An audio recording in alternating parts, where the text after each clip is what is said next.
What's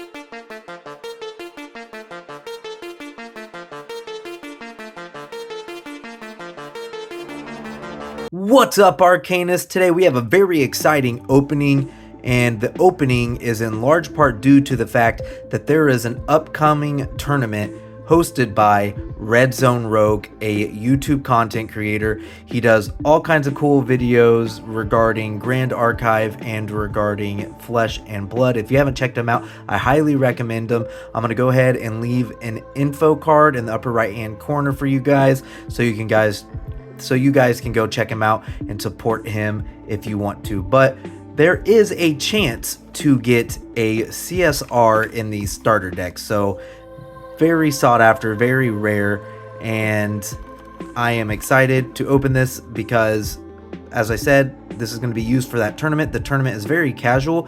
You can only use the starter decks as they come. You cannot adjust them or edit them in any way, shape, or form. And yeah, I think that there's still some spots available. I would recommend checking out his Facebook page and messaging him directly to get some information on that, because the last time I checked there was about 10 spots left available on that. So we're going to go ahead and open up this Rye starter deck. I already have a Rye deck built, but the good thing is I need this Power Overwhelming and Spell Shield Arcane card, so that is going to be very helpful towards the rest of finishing my Rye deck. So with that being said, we're going to go ahead and use the trusty Dylan pocket knife that my beautiful wife got for me while she was in Michigan to open this up without damaging the box into oblivion. Actually, we might not even need to. It looks like there's not really even any tape or plastic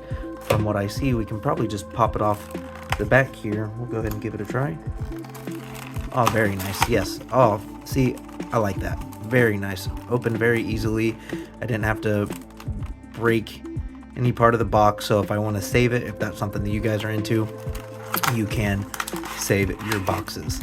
All right, there we have it. That's the box for you.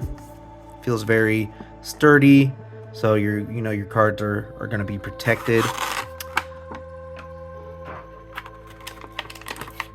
And as I said, there is a chance for a CSR. We're going to kind of just go over the content briefly, not doing too much of a review here. That's not what this is so much as it is just trying to see if we pull that CSR, because I'm excited about that. But we will kind of go over some of my favorite cards in the set, but we're going to go ahead and see if there's a pull tab anywhere on the sides here.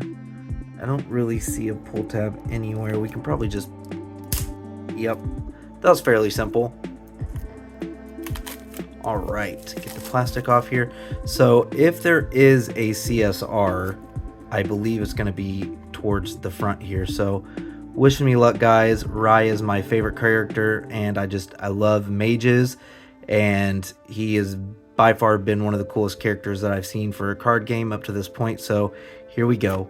We got Spirit of Fire, Rye the Spellcrafter, Rye the Storm Seer. So I believe it would have been in one of those spots if we were to get one. So I do not think that we got one, which is really unfortunate. Was really hoping to have some luck there, but we got some Barrier Servant, which is a very good card in the deck. Idle Thought, I don't think I've really look at the top 4 cards of your deck and then put them back in any order, and it has Floating Memory, cost of 1. That's a pretty solid card. Library Witch is very good, very standard in a Rye deck. So is Magus Disciple. Peering to Mana is a solid card. She's a little bit stronger than I initially thought, because it just requires your opponent to basically deal with her. Otherwise, she's going to be swinging 3 every single time, which is pretty solid. So better than I initially thought. This card right here is also another card that I definitely needed for my deck. and I'm going to show you guys why. I'm going to put this card to the side. We're going to go back here to Magus Disciple and Library Witch. We'll put 2 of those aside, and I'll kind of explain the combo. As I said, we're not going to do too much of a review, but I'll show you some of my favorite cards in the set and why I enjoy them.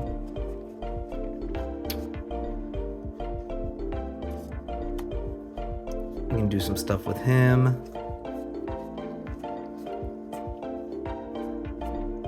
And the card that we needed is coming up right now. It is going to be these cards right here.